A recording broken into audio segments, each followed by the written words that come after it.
Hey, how's it going, guys? I'm going to make mounts for my LS coils.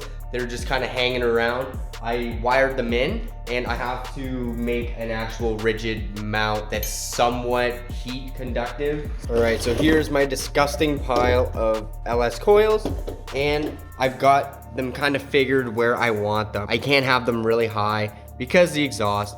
I'm going to have to build a plate to block the heat.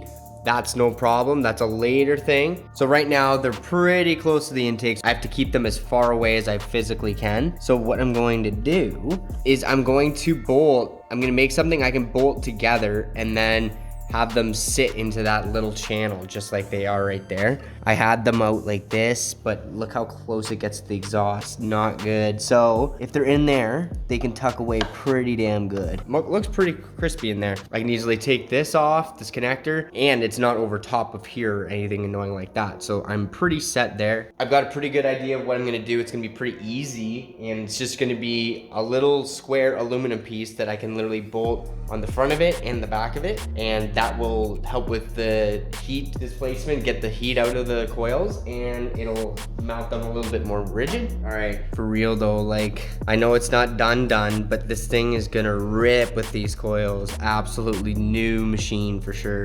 All right, so what I'm going to do is I'm going to bolt my coils together. So I'm gonna bolt 3 together. So I need 2 for each side twice, and that'll get me there, and I'll bolt them together. Awesome, those look much better, and that is very lightweight. The other plates were very, very heavy, so this is gonna be, honestly, the tie way. I could probably use a little more heat sink, but I'm gonna be sending it like this. It's super light, and it's gonna fit really, really good. So I'll just show you how she looks in there, and she's just tucked right away. Lots of room in between the headers.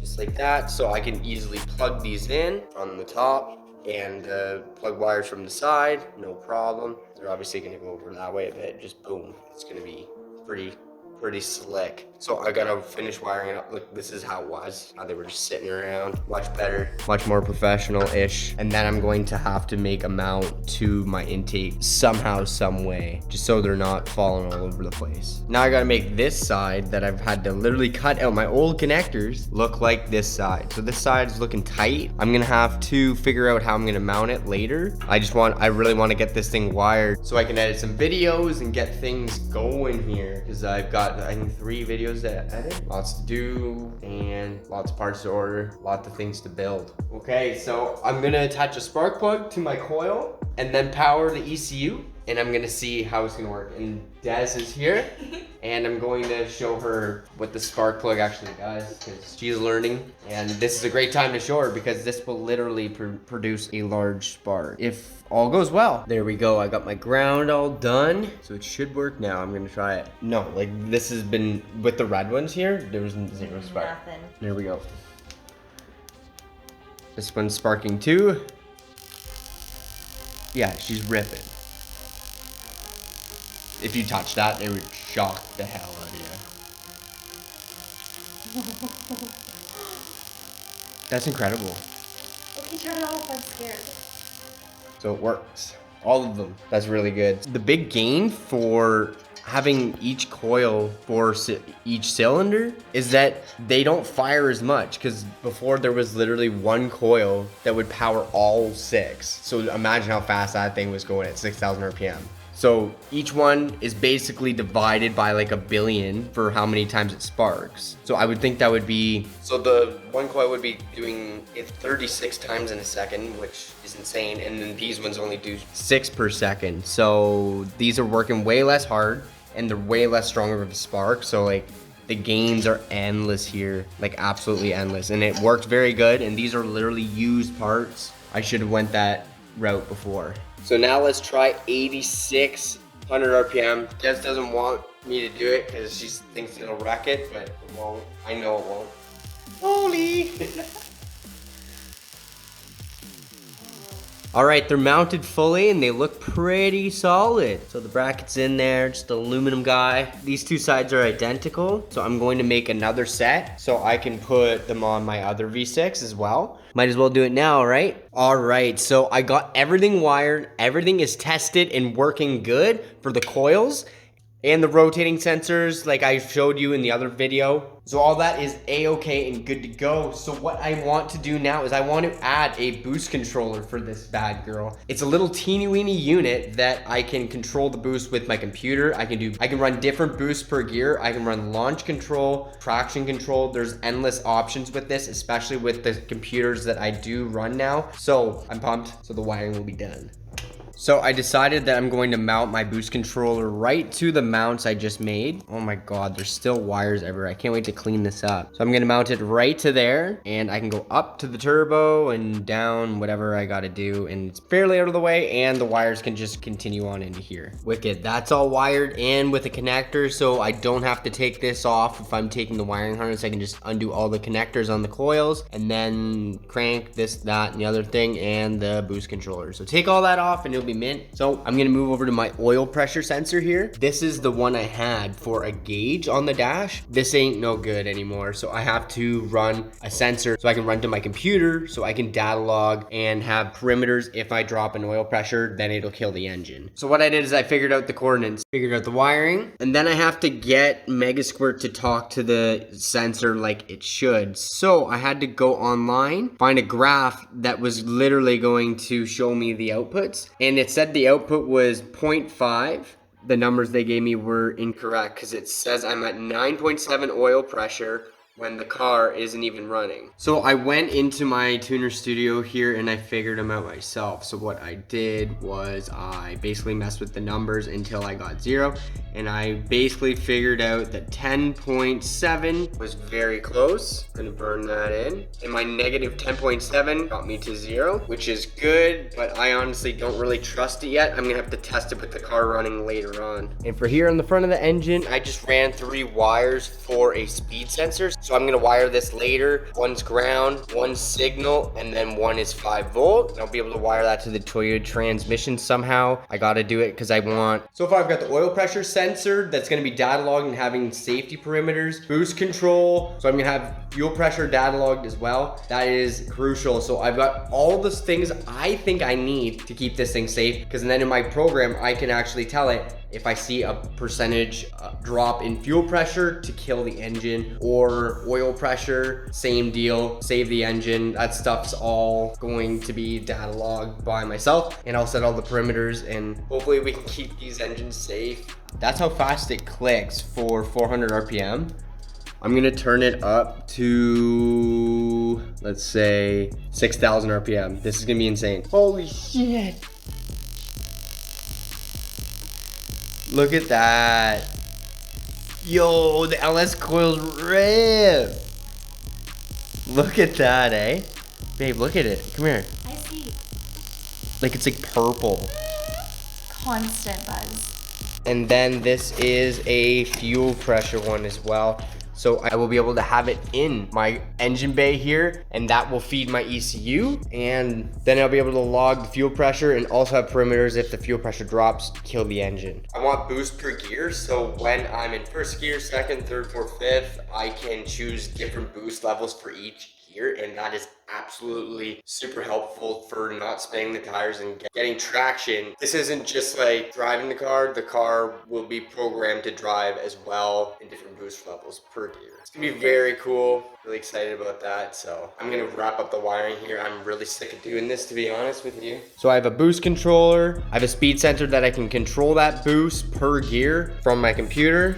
I have an oil pressure sensor that I can have perimeters to shut the engine off if there's low pressure. I have EGTs that I can monitor and also have perimeters to shut off the engine if they get too hot. Okay, so I'm finally going to wrap this wire up. I'm very, very confident in the wiring. Everything works. I tested everything. Coils, absolutely mint. Everything is working absolutely perfect. So I'm gonna wrap this wiring harness up and then continue on with life. Actually, that means do the next one that's sitting right there. But that's it. I'm gonna wrap this up, and I know what to do for the other ones, and I'll be good to go. Doing 3 wiring harness has been absolutely insane. The LS coils are looking really good in there. Almost like they were meant to be, especially from the front. Lots of room in between the headers. There's gonna be a shield here, but that's gonna work pretty mint. I'm pretty happy with that, no doubt. Wiring over here. Yeah, this is turning out really good. I'm happy with the outcome, but honestly, I got one more to do. Lots and lots to do always, but wiring over here is looking all right. Everything's tied in nicely. There's lots of room in my insulation, so it can actually like hold some heat away. That's gonna sit there like that. Boost controls there, oil pressure's there, intake air temps there. Vibrant clamps are on. Yeah. All right. Honestly, I'm just glad that I got one done and it works and the coils work, and I finally made some decisions on which hardware I'm gonna use. That's all done. Boost control, intake air temp, oil pressure, everything's gonna be sick. Fuel pressure as well. I'll have to wire that one in the car, but things are looking awesome. I can't wait to actually get this thing running because I have no doubt it will run. I tested for spark, I tested for the signal from the cam sensor, the crank sensor.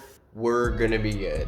I have no doubt that this thing is actually gonna work. Come on, Suicide MX3. I'm putting a lot of work into this thing and I'm loving it. I'm done with wiring, honestly. The last few days have been a pain in the butt because it's just, everything takes so long. The last 10% takes so long. I had 3 wiring harnesses like good to go, like 80% done. And then I had coils to do that took like forever to figure out and this and that. And the coils ended up being bad, the ones I ordered, and oh my god. Tell me that don't look legit, bro. So that's a really good setup. It's gonna last. I gotta make sure that I can keep the heat away, so I'm gonna have to put a shield. I think that's one of the next steps. Shield this off so I can block everything and figure out what I'm gonna do for that. A step in the right direction. Wiring harnesses are done. Might as well do things right, test it, get that all over with, and then enjoy the car. That's the goal. Do things right, then enjoy the car. Spend the money. Here's all these LS coils I gotta go through. So I have to fully wire this, and I have to fully wire that. That's the other wiring harness for the Suicide MX3. And actually, no, there's 2 wiring harnesses here. One for Red Ted, one for the Suicide MX3, and then another one there. So there's 3 wiring harnesses I've built over this whole series here. And I'm glad I'm almost done. I'm totally glad. Had a lot of fun doing it, but at the end, it was just kind of like, whew. It was a lot of figuring out, a lot of panic, but I think I've got it, and I can't wait. You wanna see what I picked up today when I was at their junkyard? I picked up 2 transmissions. These are Toyota Camry transmissions, and these are very small and compact. So this is the V6. So both of these are V6 trannies, so they're smaller.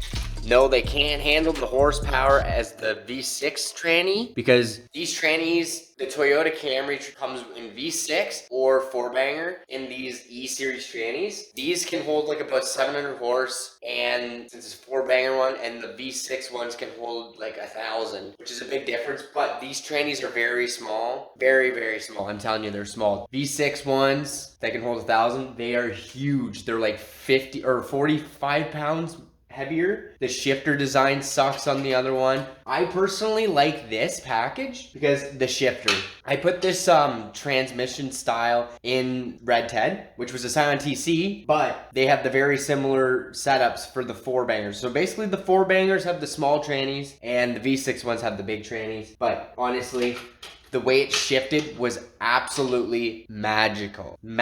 Like it felt like a simulator when you're like in your buddy's basement driving a simulator, and like literally it just goes into gear every time because it's like a fake simulation. No, it's like boom. It's like boom, go into gear, whatever gear you want. Like boom, just like that. So I really do like that.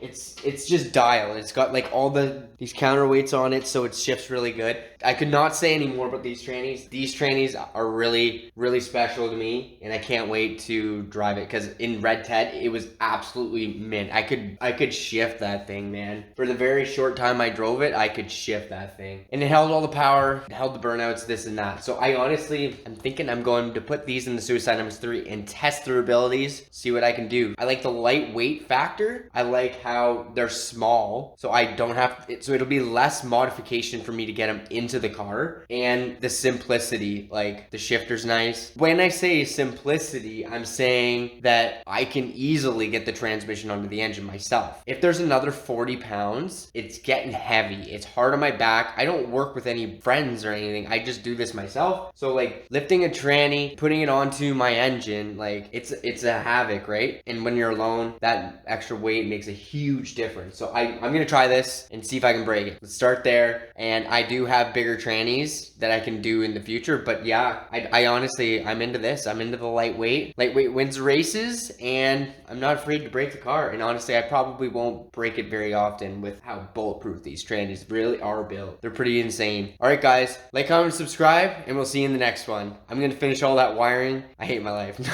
I'm just kidding. All right, I gotta finish up that wiring, seriously though. Here are my 3 fully complete wiring harness. They're looking awesome. So I even put shrink wrap on the end of all the connectors. It actually looks legit, like November 23rd. So it's been pretty much a month, let's be honest. My goal was a month and I beat it, and I'm lacking sleep. I look like crap, my hair's long. It's time for some self-care and some editing. That's what I'm gonna do.